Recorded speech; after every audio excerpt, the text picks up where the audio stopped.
Дворниктер жигиттер мындай кылабыз. Мына сабак башталганда сабакта баягы темадан аттап башка нерсеге өтүп кетпеш үчүн, полный суроолорго ответ алыш үчүн суроолорду заранее жазабыз. Мисалы дворникте кимдедир эмелер бар да суроолор турабы. Мисалы дворник ким билбейт дворник экенин. Баары билет да. Бабой арчайт, ясно. Биз билебиз точно эмне экенин. Бирок кандай иштейт, кантип текшеребиз, эмнелерден турат мисалы, ошону детально түшүнүшү үчүн вообще любой сабакта бул эле эмес. Суроо бергенди үйрөнөйлү. Мисалы знания суроодон кийин чыгат да. Мисалы силер бир нерсени түшүнбөйсүңөр. Мисалы бир ошо дворник сабак болсо, дворникти түшүнбөйсүңөр. Как ичи кандай жайгашкан. Мисалы ички схемасы кандай деген суроо да булчу. Анан ошого мен жооп берем, уже түшүнүп келет да. Анан кийин же болбосо кантип диагноз коебуз деген болсо, тоже мен диагностика койгонду үйрөтөм, уже чечим чыга берет да. Ошон үчүн бир өзүңөрдөгү проблеманы чечиш үчүн туура суроо бергенди үйрөнгүлө. Любой сабакта баягы зататоч, ататоч, сынаточ деген суроолор бар, билесиңерби? Мындай көп деле бир баягындай фантазия болуп, паланчан туулган күнү качан дегендей суроолор эмес. Просто бу эмне, кандай, каерде, эмне кылат, ушундай сыяктуучу кыска суроолорду моментально включать этип беришти үйрөнүш керек. Ошон ким суроо берген болсо, бул анын өсүшүнө жардам берет да, потому что ал ошо бир нерсени ойлоп туруп суроо берет да. Ошонун тыянагын алганда уже өсүп кете берет. Конечно, бул жерде схеманы көрүп алып эле машыгандай албайбыз, бирок бул башталышы да. Башталышында түшүнүк бар болсо, коркпой беймарал чыгарат. Кенен кесир чукулайт, түшүнөт. Ошон үчүн базаны жакшы алыш керек. Анан кийин уйку келип аткан болсо, мисалы уйку эмнеден келет? Биринчиден түшүнбөй отурганда. Теманы вообще түшүнбөй отурганда уйку келет. Экинчиден текебеликтен уйку келет. Мен муну билем дейт да. Мен муну билем дейт. Ошол чоң окшогон нерселер уйку келбеш үчүнчү. Ушуну мен азыр чыгып баштанда чукулайм, ушуну мен көрөм, азыр ушуну оңдойм, көрүп алайын деген бир өтө важный нерсе болуп аткандай, как будто жер бөлүштүрүп аткандай манер отуруш керек да. Эгер өтө ысык болсо, кондер өчүрүп коебуз. Жакшы элеби? Ошоңо мындай дворникте деталга бөлүнүп кетет. Ошол именно ар бир деталь бири иштебесе экинчисине мешайт берет кадимкидей. Ошон үчүн жаштап маани берилет. Дворник негизи дворник ат булардын мындай ар түрдүү дизайн боло берет. Мисалы бири бул жака жыгылат, бири бул жака жыгылат, бири ортодо иштейт. Бирок принцип работа бирдей эле. Баягы эле мотор, баягы эле схема, бир эле схема баарына кете берет. Болсо бир эски, бир жаңы болушу мүмкүн. Анан кийин эски жаңы болгон чакта дагы бир система бар да. Вообще система как работает дегенчи. Мисалы бир ютубтарда бир эме болуп калат эле го. Мисалы бир заводду тартат дагы, мындай деген нерсе кантип чыгат деп туруп анан нолдон баштап кара металл мезгилинен баштап жасап келет. Көргөнсүңөрбү? Мисалы машиналарды мындай кылат деген. Ошондой эле ошо основасын билген адамга уже кызыгы жок. Ал мындай моторбу, кичинекей моторбу, мындай мотор айырмасы жок да ангачы. Ал уже түшүнүп кете берет. Негизи сабактан максат биз ошонун мындай историясын билип алуу да, кандай вообще устроенный болду. Аны биз наракта өтүп текшерип ала беребиз. Ар бир детальдачы. Ошоңо суроону эмнеден баштайбыз? Биринчи дворник деген эмне?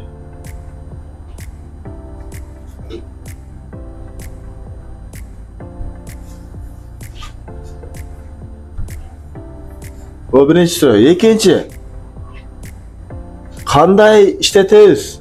Бул дагы өтө маанилүү суроо.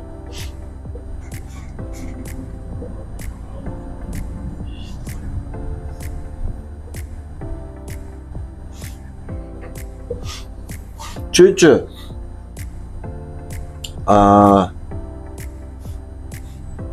Кандай себептер менен бузулат?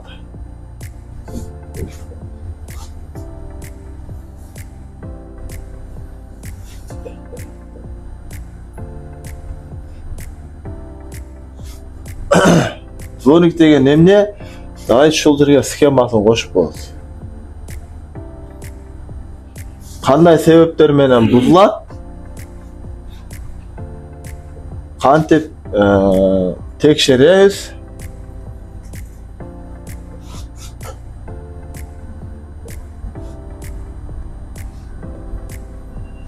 И акырында канча сом болот? Жигиттер ушундай суроолорду бергенди үйрөнөлү. Бул бизди өсүшүргө жардам берет. Ал деле ичинде бар схемада. Эми дворник деген эмне? Мына бул жакта видеодо көрүп турганыңардай. В этом видео рассмотрим электрическую схему Дворник. и принцип работы. Негизи дворниктердин мына кайчылары ар түрдүү боло берет. Мисалы мынакей караңыздар, бул общий дворниктин көрүнүшү. Азыр чоң схема турат.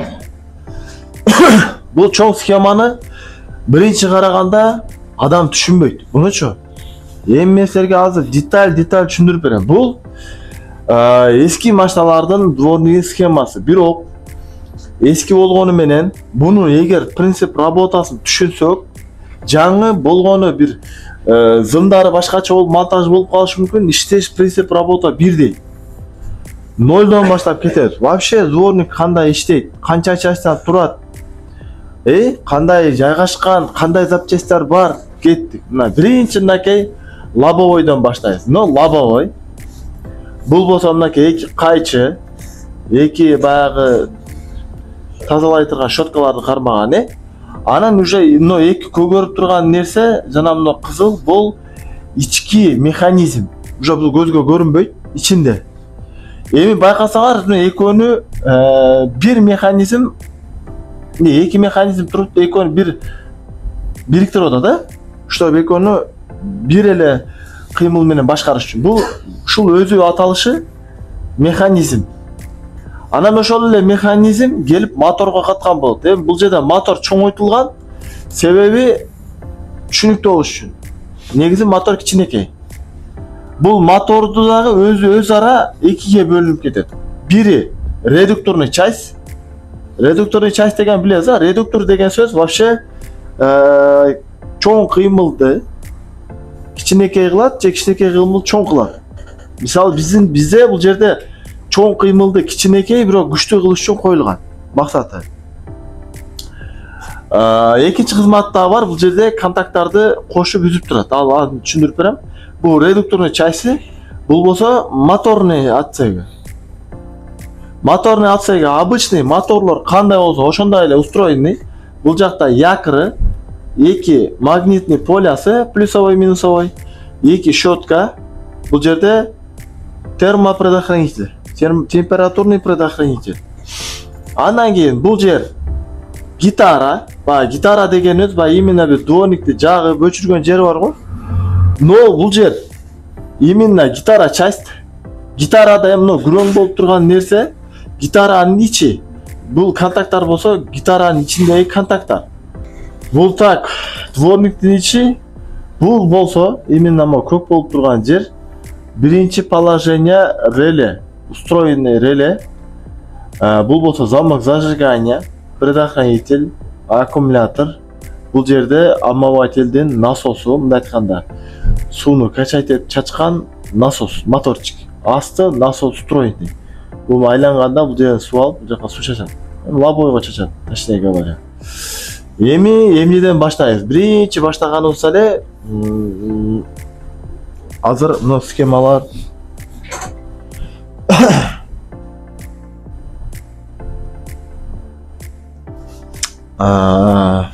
мотордун көрүнүшү. Мотордун көрүнүшү мындай болот. Бул мынакей моторный отсек. Бул болсо редукторный часть. Редукторный часть көрүп турганыңардай, бул мотор болсо, мына мотордун ушул жеринде зубчатый бар, зубчатыйга илешип турат. Бул жакта именно дворникти рычагын айлантырган, рычаг кататырган атайын бул жерде болт торчать этип турат, көрүп атасызбы? Көрүнүшү ушундай болот.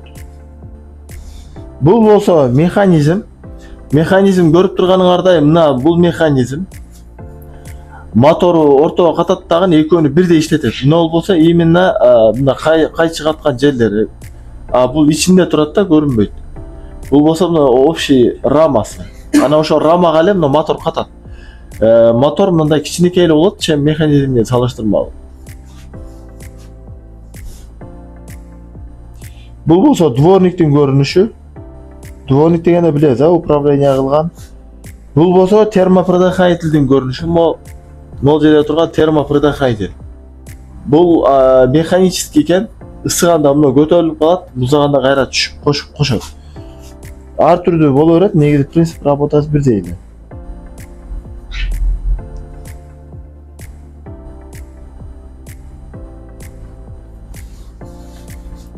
Эми бул жерде жакшылап карайбыз. Биринчиден бул механизм жөнүндө сүйлөп кетейин. Бул механизм көрүп турганыңардай эч кандай бул жерде бул механизмде жана бул кайчыларда моторго келип бул жерге уланганга чейин эч кандай электроника жок. Мындай кылып айтканда бул именно механизмдерде бир эле нерсе каралат. Ар бир учурашкан киста, мисалы бул жер менен ушунун учу менен менин колум учурашкан болсо, ушул кыймылдаган жерлерде шарнирлер, подшипниктер түрдүү форматта жасалат дагы коюлат. Эми ошол канчалык майы жок иштей турган болсо, ошол жерде люфт пайда болот дагы, и ошолор тез закка жейт. Ошондуктан механизм часта дайым майланганбы, сальниктери кандай, мисалы бардык жерде сальник болот. Себеби бул жерде постоянно суу болгондуктан мунун астында, бунун астында сальниктер болот. Сальниги үзүлүп же чиригенден кийин ошонун ичине суу кирип баштайт. Ичине суу киргенде эки металдын ортосун уже заң басат дагы, жакшы иштебей барат. Ошол себептен бул жерлерди эми маани бере турган нерсе болгону смазка кылып туруш керек. Смазка кылбаса, мына кисталар пластмасса менен темир учурашат. 1000 бышык болгондо да пластмасса темирге караганда жумшак болгон үчүн эгер майланбаган болсо бат эле жейилет дагы, өмүрү кыскарат. Механизмди майлап турабыз. Механизм эгерде май кетип орлошо турган болсо, бул моторду эрте күйүп калышына алып келет. Механизмге ошого маани беребиз. Эми мотор жөнүндө сүйлөшөбүз. Мотордо көрүп турганыңардай, биринчи мынакей аккумуляторда питанияларды толук айтып коеюн. Мына бул питание через предохранитель келип, гитарага прямой кирип, экинчи коннекция моторго кирип турат, Мындай айтканда, моторго бир прямой, гитарага бир прямой ток кирди. Минусовой. Общий, но кара болуп тургандар минус, демек, гитарага дагы бир минус кирди. Экинчи минус моторго прямой через термопредохранитель уже щеткага кирип турат. Мындай айтканда, мотордун минусовой уже прямой. Только температурный предохранитель аркылуу. Эгер бир нерсе болуп мотор өчпөй иштеп калса, мына ошол термопредохранитель үзөт ысып кеткенде. А так масса прямой. Эми мотордо көрүп турганыңардай, бул жак плюс, бул двигатель, эч кандай татаал эч нерсе жок. Бул жеринде 3 жерде байкасаңыздар, втулка бул подшипниктин өкүмүндө турат дагы. Бул нерсеге нагрузка берилгенде, бул зубчатый, мисалы эгер мына подшипниктер бузулган болсо, анда качан буралып аткан мезгилде булар центри кармабаса, анда буну айлата албайт, клинт этип калат. То есть булардын канчалык деңгээлде иштеп атканы өтө маанилүү. Эгерде бул жерде кандайдыр бир люфт бар боло турган болсо, анда бул жакшы айлана албайт, буну дагы жакшы айланта албайт, оор айланып калат. Ошол себептен бунун ичинде дайым смазка жакшы болуш керек. Бул бир. Эми редуктор дагы сарыга маани беребиз. Бул обычный эле пластиктен жасалган редуктор, зуб.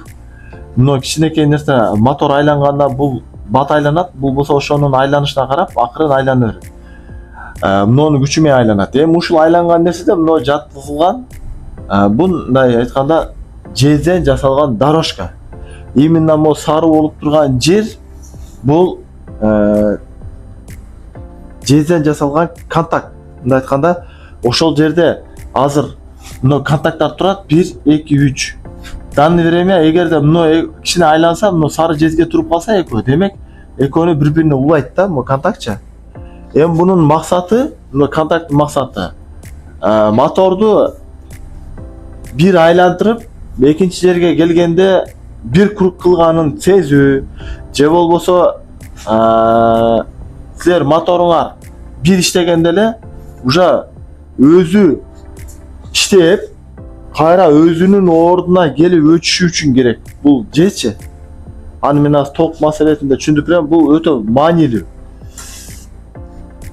Так, эми биринчи баштайбыз. Вообще кандай иштейт? Байкап турабыз. Эгерде биз мына включательди байкап турабыз, мына сары жез, мына общий, мына азыр көк турат го, көк. Ушу кнопканын слайдер функциясы. Эгерде биз азыр муну общий түрдө турган болсок, анда бул контактты бириктирет, бул контакт ажырап калат, туурабы? Именно ошондой жери да бар, ажыртып коеюнчу. Мына сары жез деп атканым, мындай көрдүңүздөрбү? Мына зубчиктери пластмассадан жасалган бул. Анан ушул жерде мына жез турат. Жез, мына сары жез. Мына бул жер ачык, Бул жер мынакей. Бул болсо капкагында ушул жерде 3 контакт турат. Мына 3 контакт 1, 2, 3. Мындай устроение болот, энергия мынтип тийип турат.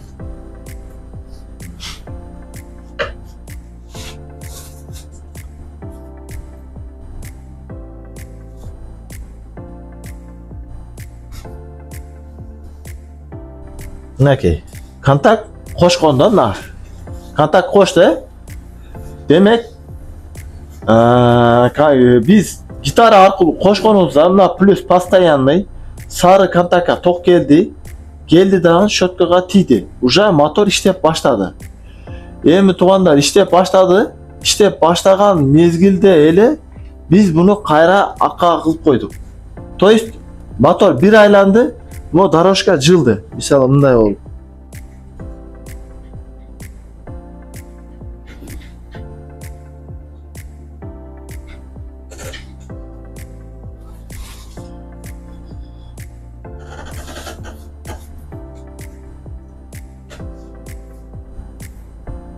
Муну карагыла.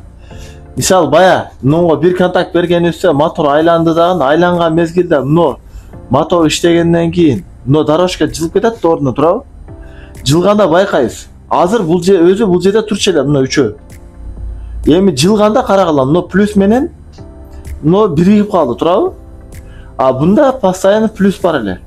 То есть силер гитараны бир жолу иштетип туруп кайра алып койгонуңарда эле щетка мотор иштейт дагы. Буну ордунан жылдырганда бул жерде уже плюс открытый жерде турчу эле, эч жака тийбейчи. Жылып кетти, дорожкага плюс тийип калды, демек мына кольцодо общий плюс пайда болду. Эми анга мына щетканын зымы дагы барып улашкан. Демек силер бир эле иштетип өчүрүп койгондо уже кнопка мына ажырап турган мезгилде дагы азыр мына плюстун эсебинен бул азыр щеткага ток берип турат. Эми мына бир целый круг кылып келип туруп өзүнүн ордуна келгенде мына плюс өчкөндө анан кийин мотор өчөт. Түшүнүп атасыздарбы? Бир жандырып эле алып койсоңор, уже ал бир круг кылып келет. Себеби мына ордунан дорожка жылып кетет. Так, бул именно дорожканын биринчи функциясы азыр. Эми бул мына ушул болуп турган жери эмне? Бул жер байкасаңар, бул контактка келип кошулат. Именно айланып келип туруп, бул контактка келгенде кошулат. Эми бул контакт эмне десе, бул тормоз. Мындай айтканда, моторду өзүнүн дарегине келип туруп токтото турган тормоз. Байкап турсаңар, бул серийда азыр мынакей. Сен качан плюсту коштоң, бул жака үзүлүп, серийди үзүп коет. Сен кайра кнопканы өчүрүп койсоң, плюс өчкөндө мынга минус берип коет. Себеби мына бир айланып келип туруп, именно ошол жерге келгенде мынга тийгенде контакт моторду өзүнүн дарегине токтотуш үчүн. Бул өзүнүн дарегине токтош эмне үчүн маанилүү? Кайрадан ошол жерден мисалы дарегине токтобой бир аз контактка өтүп кете турганбыз, уже мотор токтой албай кайра баштап кетет да, түшүнүп атасыздарбы? Мындай айтканда, Бул жерде дорожка түгөп, бул жерде дорожка башталганда бул жерде сразу ток өчөт, бул жерде сразу токтотот. Стоп. Тормоз. Түшүнөсүңөрбү? Каршылык ток келет, масса. Сразу муну токтотот. Эми түшүндүк, бул сары жезде щеткага плюс келет, жана стартовой команда кетет, экинчиси сразу ошол эле зым моторго кирип турат. Плюс постоянный кирип турат. Мотор кыймылга келгенде эле дорожка айланып кетет, плюс бияка постоянный берип калат, өчүрүп койсоңор дагы бир круг келип өчүрөт. Эмне себептен өчөт? Но плюс ачык жерге чыгып калат. Ошондо өчөт. Экинчи эмне себептен токтойт? Мына стопчик мынга контакт берет, масса бергенде карама-каршы питание болот да, уже моторду ошол жерге катырат. Прямчы келгенде ошол жерге тып стоп токтотот. Серийда түшүнүктүү, булар токтор түшүнүктүү. Бул элестетели, бул сары жез биздин экинчи положениябыз. Биринчи положениябыз билебиз баарыбыз туурабы? Биринчи положенияга бир коесуң. Ал бир иштейт, токтойт, кандайдыр бир секундда. Анан бир аздан кайра иштейт, анан токтойт, туурабы? Ал положение бул жерде жок. Бул положение экинчи положение. Себеби биз гитараны мынга коюп койсок, бул эмне тынбай ток келип калды. И бул жерде масса жок. Себеби мына гитара түрткөнүңөрдө плюс кошкондо мына масса ажырап кетип атпайбы? Болду. Бул токтобой иштей берет. Дворник мындай, мисалы биз бирге эмес, экиге коюп койсок, дворник акырын, бирок токтобой иштеп калат, туурабы? Бул ошол функция. Эми бизде азыр биринчи положение кандай болот?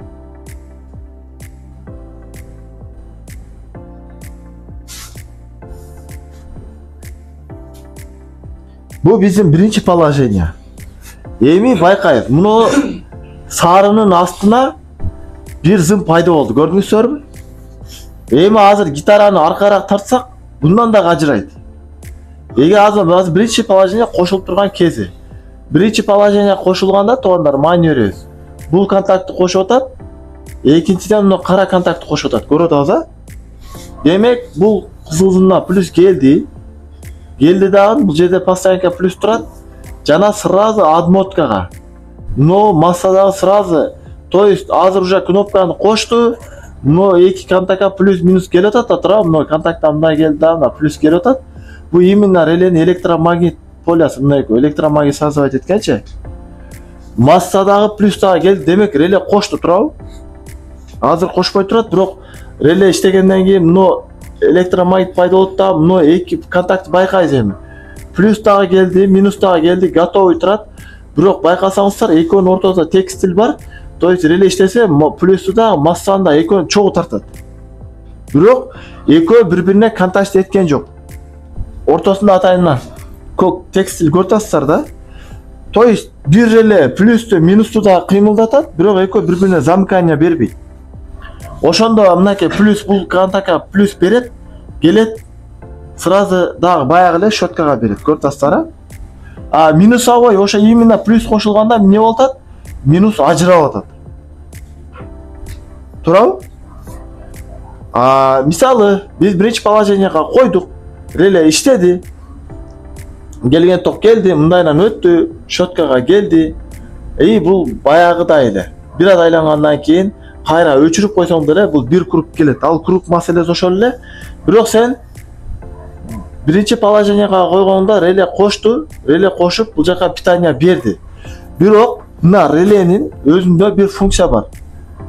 Бунун ичинде секундовой функциясы бар. Мисалы сен биринчи положенияга койгонуңда реле бир кошот дагы үзүп коет. Бир кошот, сразу үзүп коет. Мисалы кошкондо канчага кошот? 3 секундка кошот. 3 секундтун ичинде мотор эмне кылат?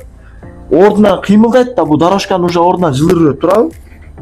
Дорожканы жылдырдың, анан мына плюс менен дагы сары биргет, щетканы өзү кармай берет. Таканса бир круг кылып келгенче, туурабы? Бул өчүп калган уже. Бул бир жандырып туруп эле өчүп калган. Өчүп калганда эми мына плюсуң бир кошту дагы кайра ажырап калды. Демек, мына масса данное время мындайынан азыр серийде масса чегип турат. Но бир круг келип туруп кайра ушул жерге келсе, именно mo серий токтотот. Түшүнүп атасыздарбы?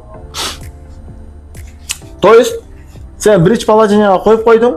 Rele bir çık koştup kayranıp taşlap koydu. Al bir kılıp aylanıp gelip de oşa diye toktoydu.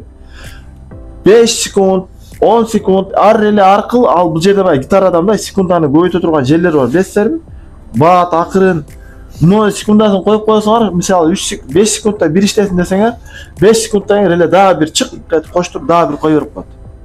Түшүнүп атасыздарбы? Бул атайын ичинде ошондой 5 секундда bir жолу 3 секундка кошуп жүрүп турат да, мындай айткандачы. Сен релени жандырасың, обычно релени жандырсаң тырсет кошуп берет да тура берет да. Bu dvornik relesi особый болот. İçinde atayın plata устроенный. Sen releni bir jağa koysan, ar 5 sekundda bir özü mintip jandırıp, öçürüp turat da, mындай айткандачы. Bir ele jandırıp turup koy berip koyot. Daha 5 sekunddan bir jandırıp turup koy berip koyot. Именно dvornikten birinci положениясында relе турат. Бардык машаларда. Relе шунда функция болот. Бардык машалардачы. Birinci положение, то есть через relе иштейт. Ушул relе секундовой функциясы бар. Sen ошоңо коюп коесуң, бирок реле өзү өчүрүп, жандырып туруп турат. Эми реле мындай жандырып кармабайт да, удерживание кылбайт. Реле бир жандырып эле кой берип коет. Бир жандырып кой берип койгондо калган толук иштеп өчүш үчүн мына барабандагы дорожка жооп берет, баягыдай эле. Өчүргөндө мына массасы бир жандырып туруп кайра өчүрүп койгондо, мына массасы тийип калып атпайбы? Тийип туруп, мына кайра сериядан отключкага иштеп берет. Болду. Bu birinci положение функциясы. Birinci положениеда мына шу реле аркылуу иштейт. Экинчи положениеге койсоң тынбай иштейт. Баягы эле. Биринчи көрсөткөн тема. Эми туугандар, дагы бир момент.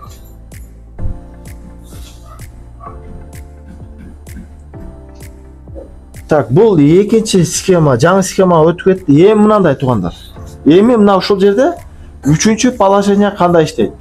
Üçüncü положение туугандар, мына сарынын жарына дагы бир контакт болот. Бирок бул сары контакт бул жактарга кирбейт. Кирбейт дагы бул түп-түз келип туруп моторго келип кирет. Моторго келип киргенде ал кандай болот? Мисалы, азыр бул жерде эки шотка турат. Карама каршы турат. Ошондо биздин үчүнчү шоткабыз кайерге келет? Мисалы, азыр мына шотка турган жерди үстүнөн караганда, тоголо, данный время карама каршы бул жерде бир шотка турат, бул жерде бир шотка турат. Турабы? Мисалы, мына плюс минус дейли. Эми ушу менен иштеп атат. Бирок үчүнчү положениеге койгондо, азыр мына мисалы магнит теңге бөлүнүп атат, турабы? Эгер мына бир аз жылатырган болсо, бул шотка бул жерге болот дагы мындай болот. Мындай айтканда, үчүнчү положениеда коюлуп аткан шотка именно карама каршы эмес, мындай 45 градуска келет. Бул болсо, мына болсо, мисалы азыр муну плюсовой келет да, тияктан плюс келип атабы управленияда. Эгерде мунунго берсе, анда экинчи положение иштеп атат. Эмне себептен дегенде, мына общий якордун ичини эки штук магнитке айландырып атат. Плюс, минус. Эгер мунун боковойуна плюс келе турган болсо, мына минус экөө. Анда булар магнитти экиге эмес, 4кө бөлүп атат. Себеби, карагыла. Бул шоткадан чыккан отмотканын экинчи конеси мына шоткага келет да. Бул жерде эмнеден чыккан шотканын конеси бул жерге келип түгөп атат. Демек, бул азыр мындай айланды, эки штукпу? Эгер плюс бул жака, минус бул жака келе турган болсо, булар 4кө бөлүп атат. Демек, бир машинаны 2 адам түртсө кандай кетет, 4 адам түртсө кандай кетет? Түшүнүп атасыздарбы? Бул шотка мунунга жакын туруп калганы үчүн магниттер саны көбөйдү дагы, бунун обороту да күчөйт. Мисалы, экинчи положениеге койгондо кандай айланып атат тездикте? 3кө койгондо ошондон 2 эсе бат айланат. Эмне себептен? Муну магниттердин саны көбөйүп атат да. Түшүнүңүздөр? Ошол себептен үчүнчүсү ушунун капталына келип жайгашат. Капталына түшүнүңүздөр? Мына жерге контакт келет, мындан келет, бул жерге жаңы шоткага коюлат. Ал деле мо дорожка менен устроенный болот. Эми жигиттер, бул дворник. Дворникте ушул функция бардык машинада кайталана берет. Эми омовательдин маселеси. Суу чачкан. Эгерде караңыздар, бул жерде башка схема, бирок бул жерде мен силерге омователь кандай иштешин көрсөтүп берейин. Бул жерде мотор өзү, мотор эми кадимкидей эле, моторлордун баары окшош болот. Плюс-минус магниттери, ортодо якыры, щеткасы, эки щеткасы. Түгүндө мына карайып турган жери насос жери. Бул айланганда насос ичинде сууну бул жагынан алып, бул жака үйлөп, айтор насос. Эми бул жерде мынакей тоже массасы прямой корпустан, а плюсовойу мына бул жерде отдельно дорожка болуп турат. Силер муну оңго солго кылып атканда мына ортодо көк турган нерсени мындай басса, мисалы басканда мына көк мына контактка кошот. Демек, бул эми качан дворник жаккандан кийин же маркет эткенден кийин айырмасы жок. Кыскасы, бул контактка плюс берилет. Берилген мезгилде мындан плюс мына щеткага прямой кетет. Ошол эле момент ушул жерден сразу биринчи положение релеге да кетет. Баягы биринчи положенияны включать эткен реле бар дебедимби? Мисалы ал релеге бир жолу ток берип койсоң, реле эмне кылат? Сразу моторду айлантат. Мотор бир аз эле айлангандан кийин уже могу адмот релис кармап калат дедим, туурабы? Биз мисалы суу чачканда биз сууну көп убакыт чачпайбыз, туурабы? Сууну чачтык. Байкасаңар, эгерде силер мынтип эле маркет этип койсоңор, дворник иштеп баштабайт. Чачып кармасаң бир аз 2 секунд, 3 секунд. Дворник бир аз айланып алгандан кийин, то есть но дорожкага илишип алгандан кийин ана мотор баштайт да. Силер мынтип удерживание кылып турганда биринчиден суу чачып баштайт. Ошол момент сразу реле кошот. Реле кошкондо баягы эле өкүм. Бул жерден питанияны ыргытат, питания келет, мотор ордунан кыймылдайт, болду. Сен гитараны кой берип койсоң деле бул бир круг кылып келип, анан кийин токтойт. Бирок именно номдон ток келгенде бул мисалы обычно сен биринчи положенияга койсоң, бир иштеп туруп өчөт, туурабы? Бирок омовательдин моторуна кеткен токтон келген болсо, бул отдельно ток болуп кирет дагы. Сен именно ошондон ток бергенде ал 2 же 3 жолу шилтеп өчөт. Себеби эмнеге? Суу чачкандан кийин эми сууну бир шилгенде кетпейт да, бир тазалаганда. Бул өзүнүн функциясы. Мисалы реленин ичине мисалы бир команда келсе, бир мындай кыл деген болсо, именно дагы бир зым келдиби биякта омовательден. Андан келген болсо 3 жол тазала деп.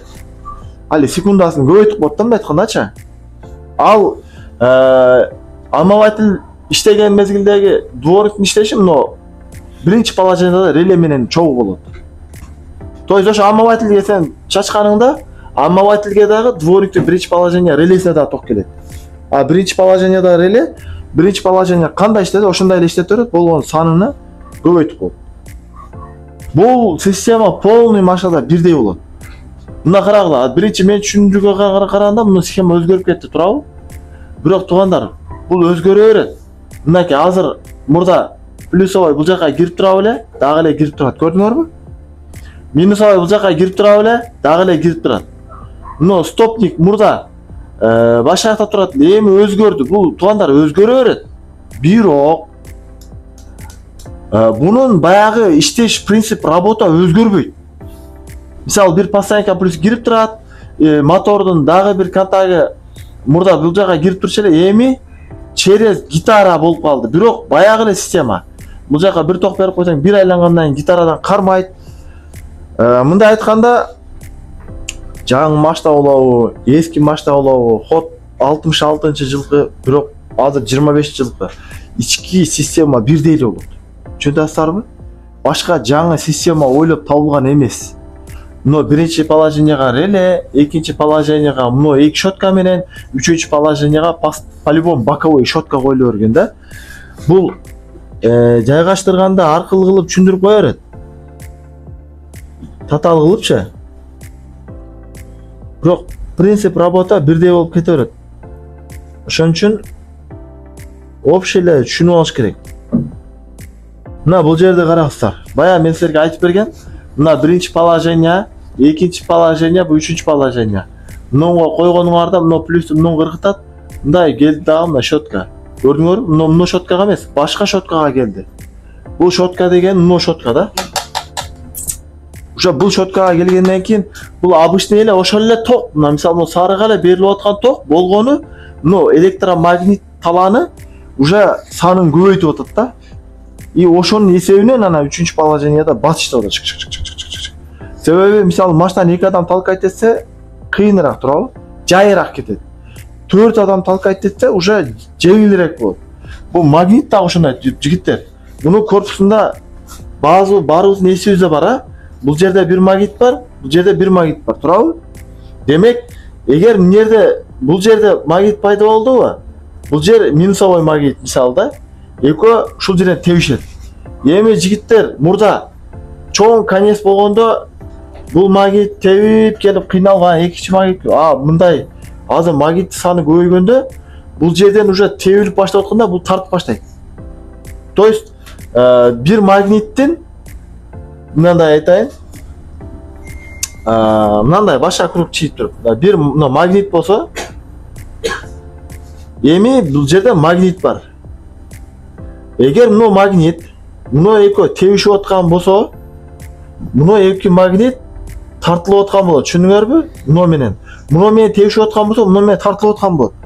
Бул дегени ошол процессти тездештирип атат. Бул жака тебип качып атат, бул тартып бул жака келип атат. Бул жака келип алгандан бул да бул менен тебишип буяка жылат, бул тартылат. Түшүнтүп, ошол процесс эки магниттики жай болот, төрттүкү андан дагы бат болот. Түшүнөсүздарбы? Ошо магниттин санына байланыштуу бунун иштеши өзгөрөт. Бул жигиттер дворник мындан башкача система болбойт. Бардык дворниктер мына ушул система менен иштейт. Эми замок маселесин айтпай калып турмун. Эми бардык эле буюмдар замокко баш ийет. Ал бул 100% эле нерсе. Эмнеге баш ийет десе, биз замогубуз өчкөндөн кийин эч нерсе иштебеш керек, туурабы? Эгер иштей турган болсо, бир нерсе унутулуп калган болсо, аккумулятор отуртуп коюш мүмкүн. Ошон үчүн бул замок через замок эле кетет, ал это ясно. Ошон үчүн бул замок бул жерде көп деле роль аткарбайт. Негизги основа гитара, мотор, биринчи контакт реле, редукторный системасы, механизми, мотор. Ушул нерсени ар бирине мындай отдельно мындай практика жүргүзүш керек. Өзүңүздүн машинаңызды ачып алып, мисалы, биринчи очередте механизмин карап, кандай экен менин механизмим, каерде турат экен, майлары кандай экен. Моторду чыгарып, мотордун абалын көрүп, мына крышка герметичный болот. Ушуну зерикпей эле ачып герметигин. Ичинде кандай устроение? Ичинде литол болуш керек. Литол кургап калган болсо, 3 контакт батарея сынып калат.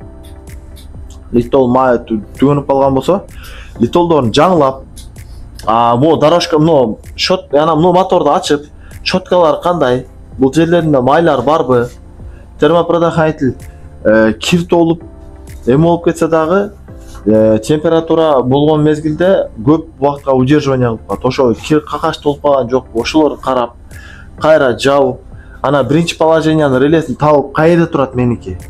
Анан зерикпей ичин ачып, контакттарды тазалап, мисалы мына эки контакт постоянно мындай кылган контакттар бар да. Контакттар мындай нагарларын тазалап, мындай жакшы контактировать кылып, эч эме кылбай элечи. Эгер жаңы реле болгон болсо, анын релеси мындай открытый эмес, туюк болуп калышы мүмкүн. Андай болсо аны жарбайсыңар. Андан кийин гитаранын ичин ачып, зерикпей эле. Именно биз гитараны жакканда биринчи положенияга кошкондо кайсы контакттары бириктирет экен деп кичине да изучать этип. Анан контакттары дорожкалар, мисалы, мына жез деп элестетелик. Бир дорожка бул жерде мындай чуркай бере турган болсо, бул дорожканы мындай яма кылып иштейт, билесиздерби? Бул эмне себептен яма кылат? Ичинде литол болот өзүчө. Ва литол эки металлды бири-бирине сыйдан кылып, дорожканы жебей туруп турат. Эгер ушул литол кетип калса, дорожка бири-бирин жеп баштайт да. Контакт менен дорожкачы, ошол жерлер майлары барбы, контакттар тазабы, пружиналары, мисалы, дайыма контакттар түрүп турган пружиналар бар.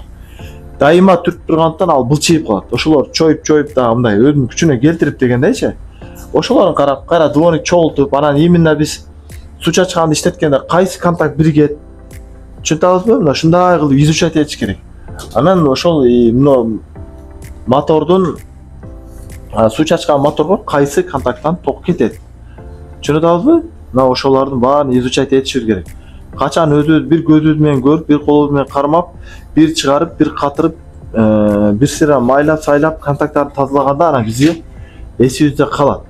А так механизм общий форматта карасаңар татаал көрүнө берет.